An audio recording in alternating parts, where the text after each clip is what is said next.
Welcome back. What do you make of all the revelations that are emerging about the funds from the Office of the National Security Advisor? Well, it's a bit confusing to people of my generation. We didn't have all that kind of money to throw around, and people were fairly frugal and did their best to save government money, not to distribute money anyhow.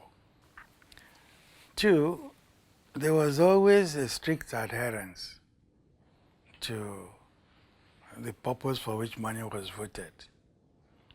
You had your head and your subheads of the votes. People controlled it.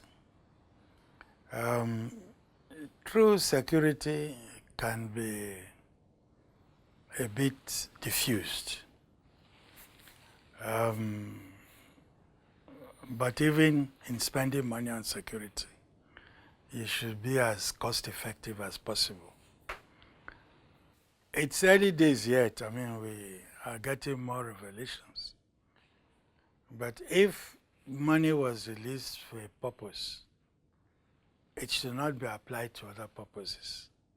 There must be votes for doing some of the things they did. But you hear about money being released to purchase arms, and then from that amount, some money is being used for some other purposes. What I would say is that up till 1975, before the old civil service was destroyed, every department, every ministry had to produce an annual report which said this was our estimated revenue, this was the actual, these were the projects we were meant to do, these are the projects we achieved, these are the ongoing projects. Since 75, with the destruction and the purge of the service then, there are no such annual reports. You must oblige people to account for what they are supposed to do. Monitor them in order to maintain discipline and to maintain performance. We must go back to that. Before I leave the issue of security, one of the most opaque subheads in government expenditure is the security vote. Can that be made more open to scrutiny, and should it? It's a delicate matter because when you talk about security votes, this is from the vote in which you pay for some intelligence information you must get. It's the vote in which you probably have to do things which, strictly speaking, else in countries are extra legal. You know, the point is that very much depends on the commitment of the people giving orders to patriotism, the commitment to exalting the Nigerian state, the commitment to basic ethics of honesty and transparency, and the commitment just in your own person. You don't spend money, your income, throw it away. You try to use it as frugally as possible. And if there is that commitment, you don't spend money which you don't have to spend, you know, and it is not a source of bonanza, you know. I think those are the attributes we must try to get back, and in that context, make sure that what we vote for security is really what is needed for security, and not that we are putting into security vote money to pass on to something else because strict accounting. You can't have too strict accounting. You can't come to the public and say, even American democracy, we are going to spend so many billions because we want to spy on the embassy, of a country we think is not friendly to us. You know, the freedom of information and all that stops at a point. There's a point where the security of a nation cannot be on the pages of newspapers.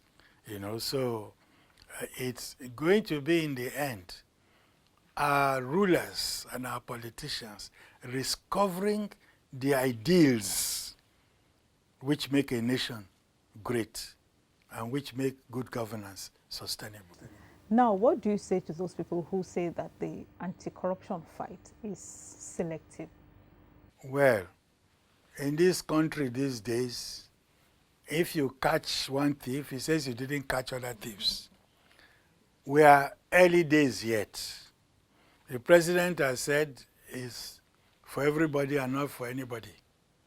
What is important is if somebody is arraigned, let us presume he's innocent. Let him go and clear himself. And they cannot say, yes, the other people in another fence who did the same thing. If he knows them, yes, let him spill. But what I would expect the presidency to do is friend or foe. When your name is mentioned, let us presume you're not guilty, but go and clear yourself before the tribunal. Now, how best can the Nigerian government handle the agitation for the new Biafra? Well, actually, what does the new Biafra mean? Some boys, I see what they look like on TV. Obviously, not gainfully employed. Obviously, probably one or two not employable. And they've gone on to this, saying Biafra, Biafra. Yes, you can talk Biafra. But when one of them was asked to define Biafra, he included parts of Koji and Urobo land who said they are not. Even me from Asaba, we are not Biafra. I believe certain things have gone wrong in the country. The deterioration in education and not spending enough money to make quality education available to even the poorest person, not spending enough money to develop skills, human development, not paying enough attention to remuneration.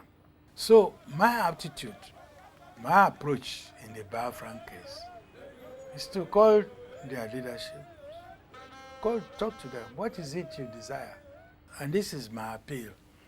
Igbos, Eastern Igbos, as they call Igbos now, they must dialogue with the rest of Nigeria, find what is possible. You know, and this takes me back. I'm not an advocate of, I'm sold on Renaissance Africa. So I cannot contemplate this little bits of territory inhabited by 5 states saying they want to become sovereign in 21st century. So this delusion, there is no future to a landlocked group of people. So, but if it is question of access to education, access to health, access to power, basic transportation, communications infrastructure, let us have a vision 2030 or 2040 for Nigeria, which delivers it everywhere. I think the elderly people from the East, particularly the Southeast, have a duty.